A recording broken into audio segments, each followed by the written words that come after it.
Sejumlah jalan protokol Palembang banjir usai diguyur hujan deras. Kota Palembang kembali banjir usai diguyur hujan deras pada Selasa 4 Oktober sore hingga malam. Pantauan tribusumsel.com, banjir di Palembang terlihat dari sejumlah jalan protokol misalnya Jalan Rifai dan Jalan Kolonel Haji Burlian, Palembang.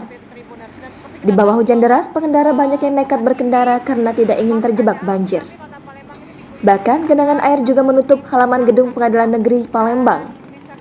Terlihat orang-orang mengalami kesulitan untuk keluar dari gedung PN sebab harus menerobos banjir yang tingginya mencapai betis orang dewasa.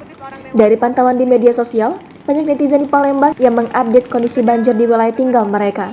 Seperti diposting oleh akun @promopalembang yang memperlihatkan situasi banjir di kawasan Demang Lebar Daun. Sementara itu, berdasarkan rilis BMKG yang diperoleh tribusumsel.com pada Selasa 4 Oktober, menginformasikan terkait kualitas udara di Sumsel selama bulan September 2022.